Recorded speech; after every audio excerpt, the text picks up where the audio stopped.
dive comp coming out from BLACKLIST International as well. And there's also that global map presence that could match that link as well. So this is it. If I may, it's a dive comp with a global box. Because again, you have the Farsa, and then you have the Aldous Chase Fate. So as long as BLACKLIST plays to their tempo, then they can do what they're planning. But with the way RRQ drafted, might not be so easy. They have a Yuzhong, they have a Kaja, and then they have a Ling. So there's a lot from the early, mid to late that they can do to disrupt BLACKLIST International. And this is a pattern we've seen from game number 1. When there are too many problems that BLACKLIST need to address in the middle of a chaotic fight, sometimes one or two will slip through, and that is all RRQ needs to try and get an advantage. We'll have to see if they are prepared for this essentially triple dive coming in from RRQ, but ladies and gentlemen, we're going into game 4, possibly match point. In the studio, we are throwing it over to our Bahasa counterparts. But for all of you all around the world, welcome to the land of Dawn. This is match point. BLACKLIST International sitting at 2-1 against RRQ HOSHI. Really, I cannot emphasize this enough. Match point is what's at stake here, ladies and gentlemen. This is game number 4 in the favor of BLACKLIST International. RRQ, it's up to them to try to equalize. Results has not been well for the side of RRQ, but BLACKLIST International, this is still, technically speaking, a upper brackets. I've seen this again and again, but the Aegis has been used very early by BLACKLIST every single time. Yeah. And look at this roam coming in from Haji. Oh, that's Might just a pay off. load of damage. The Petrify will be able to walk on the way. It's now Edward time to fly away, but Clay is there. He's trying to do it in chaos, but the sun coming out from Clay. What is going on for the side of BLACKLIST? An eye for an eye. Edward missed it, and that's just how the world goes. Everyone blind when violence rules. Oh man, this is what I was talking about. This is what we were talking about. Yeah. If RRQ puts so much on the board, BLACKLIST can't answer back. Another thing that RRQ needs to really pay attention and take advantage of this is the potential, the fact that early game, BLACKLIST should be weaker. Of course, they have a lot of late game heroes right here. Too many. And in the mid lane at least, the Farsa can be a big problem, but everyone else needs time to scale, especially OHAB and Wise, the two main carries. So that is the window that RRQ can take advantage of, and they are no stranger to this position. They know how to take advantage of their opponent's weaknesses. Yeah, something interesting as well, if you notice how Wise is actually taking the stacks, but hold on, Skylar is actually getting caught by this Estes circle as well. Vin doesn't really have the ultimate, so has a doubt out of that. They touch and they go. Skylar takes some damage. Lord spawning in a few seconds. You can see how Wise is hovering around his purple. And you mentioned those stacks. Yeah, this is just BLACKLIST's effort to stop this rampage of RRQ in the early game. I mean, now with the turtle spawning, actually, not the Lord, Leo, a bit too eager here, but Skylar here gets jumped on. Someone balls going in. Haji will be in and down the left by the airstrike. At the same time, he's going to be in. Doesn't really have the divine judgment. He's actually going to get denied. Not a very good fight coming up from RRQ, losing their maximum, but here we come. Oh, Vin, okay, gets marked, but BLACKLIST will not pull that trigger. Oof, that's unfortunate, man. They almost got the kill onto OHAB, but they're a bit too clean with it. The battle spells are available, but as a result, they're able to get the turtle, knowing that there's a lot more members of BLACKLIST in the bottom lane. Edward is coming in, being a bit of a menace there. But so far, it's still pretty even, and BLACKLIST are the ones actually with a bit of a gold lead, not the start that RRQ is looking for. You know, Harashi, I will agree to disagree right here, right? Because you don't want to be even against a late game comp. You want to be ahead. Right now, RRQ is just barely scratching the surface in terms of the gold lead of BLACKLIST. But let's take a look at the items, Leo. Well, I mean, you can see that the Farsa is building towards the Clock of Destiny. Later on, that will be a big problem. The earlier, like, Haji gets it, the more it's going to be a problem. But for now, you can see Albert just happy feet, dancing around. Happy feet. But there's just, without a real solid engage, so far no real movements happening just yet. Vin, though, is the one person that can change that. You know what surprises me is the fact that top lane has become mum. After that action-packed 30 seconds, Edward and R7 are like, yeah, no, we're not doing it. But bottom, though, Zaman forced out. And Vin and the rest of RRQ HOSHI in the vision, in the sight of BLACKLIST International. Again, I miss this. This is one key use of the Aldous ult. It's just for pure vision. just using it for vision, that is definitely a creative use of the ultimate. And knowing how Blacklist can maneuver around with vision, right, with information, that is a very dangerous weapon, and RRQ needs to respect that. At any moment, they like setting up traps, and it can be exposed by that Aldous as they make a move towards the bottom side, but yet no real result right here. That's the problem about the Kaja, right? You need to rely on the flicker ultimate to land down these structs. Like, let's take a look at the emblems for now. As both these two teams, they won't be able to find anything on the bottom side. It's just a lot of movement speed and cooldown. I mean, it's just how it is, right? Utility becomes so important for both these teams right now because both of them are not making simple mistakes. They need to be forced into those errors. Otherwise, it's going to be a very slow and calculative game. So with that being said, I think that RRQ has a few more tools to work out with. The Blacklist have the counters as well. This is why the drafting phase was just so confusing, so difficult to predict. Yep, again, something tells me that Aldous ban from a couple of games back in the series, Coach Arcadia, Coach Achille, they were on to Blacklist. They knew that this was up. So here, 5 minutes in, second turtle going for free over to RRQ HOSHI. Blacklist knows their timing still. They know that this is not the time to fight. I respect that, right? If you notice, even the crowd, they identify that there's no point for Blacklist to try to contest the turtle. RRQ, I think the main goal right now is to try to take down as much structures as possible, especially the top-bottom side. You don't want to allow Wise to just walk around gaining resources. But I mean, you can see the Blacklist is trading very smart, intelligently as well. They are not letting go their turrets for no reason. They always try and find something extra, and this is why it's so annoying. Once you think that you have an edge over Blacklist, they just equalize, and look at that damage though. No. That is something that RRQ can definitely use. What damage? See, he's fully healed. Right now, it is Blacklist time to do the damage. This is kind of crazy, but here comes Adapt. It is going to be, oh my goodness, actually taken down. R7 will be trying to look for the pickup right here on the back line, but I don't think Blacklist is ready for the fight right now. And what is actually trying to buy some time. Elba picks up another kill. R7 will also do that now soon. 3 member going down. This is not a fight that Blacklist International want to do. We just had to call it, right? Vin, with just a split second to decide, pulls Oh My Venus into RRQ's death ball, and they get 3 for free. Now they're going to capitalize, push this top lane tier 1, and now the map is much smaller. How can Blacklist recover? I mean, James was saying, what damage? That's the damage you're looking for, man. When they combo the spells properly, that is a lot of potential pick-off for the side of RRQ. It's not just Vin pulling out Oh My Venus to ensure that no healing is done. It's also R7 with his eyes set onto Haji at every single fight, one-shotting him if the Petrify is available. It's not so easy for Blacklist. Again, yes, they have the vision. Yes, they have the box, the space. But when you're fighting a lineup like RRQ has, again, that's a mid-Lunox. Real world manipulation. Sorry, not the real world. Feather airstrike going in. Nothing can be found for now. Skylar doesn't connect the random shot. I think right here, Blacklist International is just desperately buying for time. This gold lead still okay for RRQ, but I think they need to do more. They need to crack open mid lane.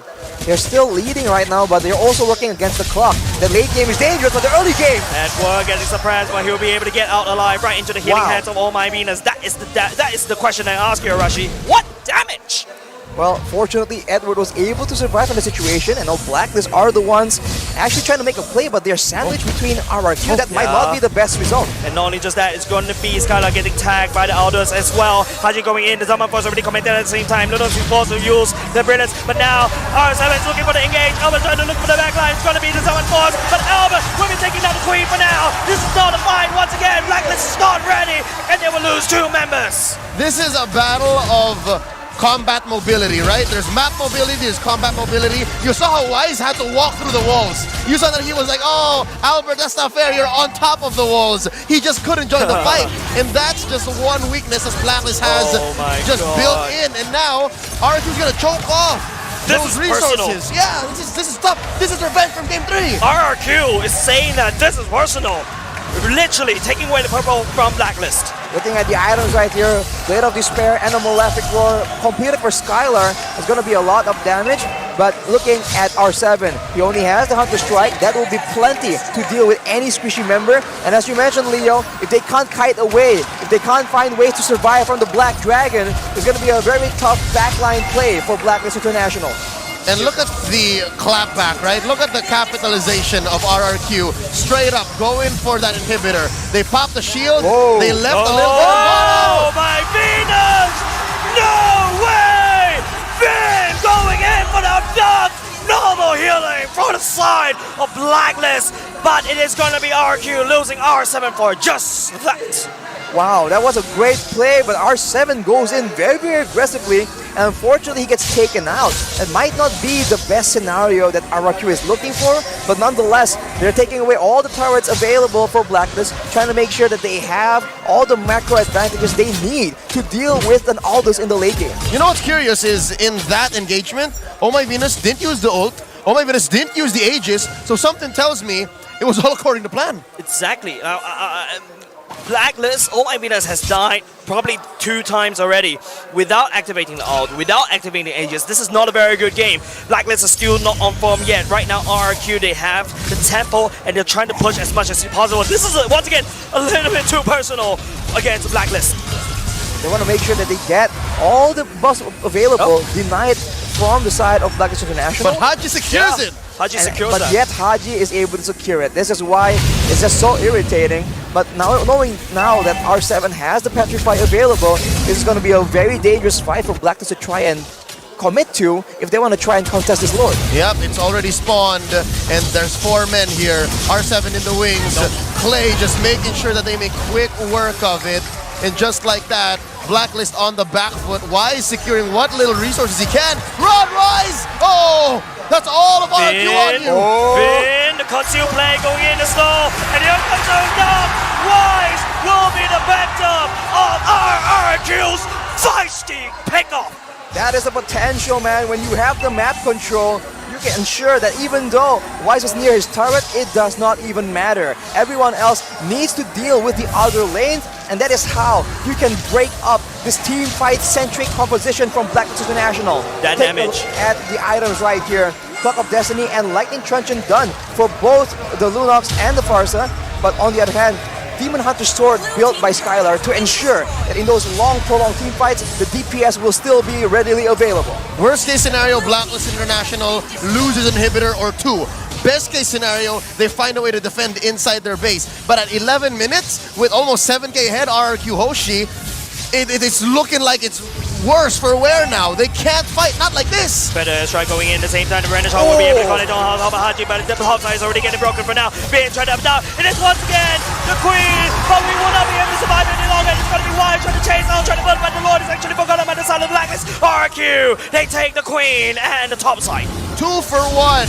And throughout all this, they take down Skylar, and Oheb is sitting at 0, 0, and 4. Albert choking away at Wise's resources.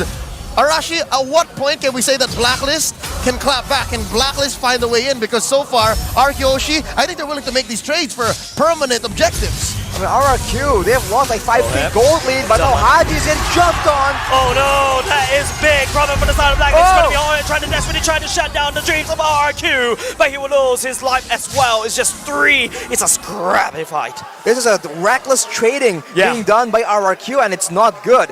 Whenever teams start trading kills back and forth, the team with the late game composition usually comes out on top. With a Harith, with an Aldous in their squad, it's going to be a bit dangerous for RRQ to keep doing this. They have to play calculated and ensure that Blacklist gets locked into their own base, because otherwise it's going to be very difficult. Man, look at this. Wise is just like getting free stacks. Yeah. Just serving up to him like on a silver platter. Like a buffet. Like a buffet. Like a buffet. He's building a hybrid. This is the El Clasico Aldous Blacklist build. You have the Brute Force, you have the Thunderbelt. 1 Malefic Roar just for sure, just for safety.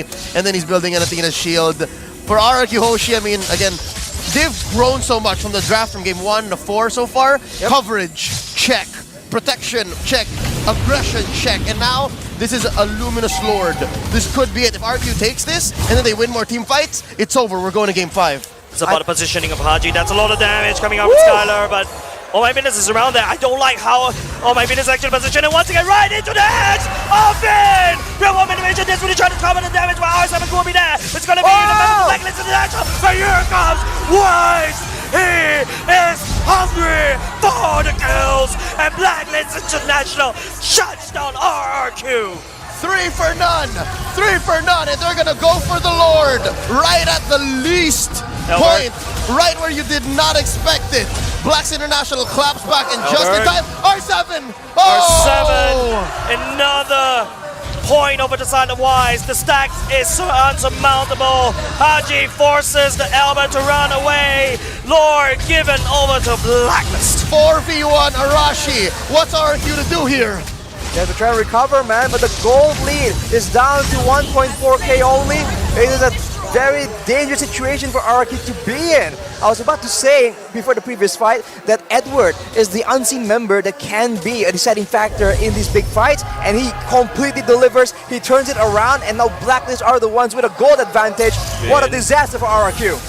Once again, it's so weird to be fighting on this side of the map. HOSHI activated by the airstrike at the same time, being wouldn't want to be able to catch up for anyone for now. And it's going to be RRQ zoning the Blacklist zoning RRQ away. For the better part of 15 minutes, I get you, Jays. The fact that we haven't seen Blacklist cross the river in so long, that's just the result of the hard work of the mission accomplished by Agent Zero. You're right, Edward has been doing so much to draw lines across the map to make sure the Blacklist can make moves and can clap back the way they have now. And just like that, the gold lead swings over it. Is that, Albert failed! Albert take it! missed the purple and will get ultimate right now. It's been a moment on the side of RRQ as well. And this is a big problem. Blacklist International has a bit of gold lead. Off the bat, Blacklist International now has the lead. They have equalized in the gold division. They have a lead in range, and they also have a lot more sustain and an infinite scaling hero. On paper, this is a done deal, but RRQ, they are known to do something so crazy it might just work. That is what we're looking for right here. They have tried to just pick up Oh My Venus and HOSHI, and so far it's been working kind of. They need something better though. Wrong neighborhood, Bin. That's a bad place. Surprise is going to be OM himself. That's right. There's no way OM to be in. But here comes Wise. Something great for the backline. Look at the damage coming out from Wise on top of OM. It's on top of the Skylar, and none of the RRQ members actually fall. The fight may have continued a little bit too long. Blacklist needs desperately to get out of the way. Albert, the healer, is gone. RRQ, they reign supreme.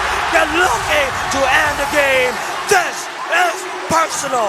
The last two members of Blacks International on the map, Edward and Wise. No way. RRQ are on a manhunt. And No they way. got Wise. It's over. It's over. 5v1. Edward, he's fighting for dear life. Can he do it? Oh, I don't think so, Leo. RRQ will be equalizing the series.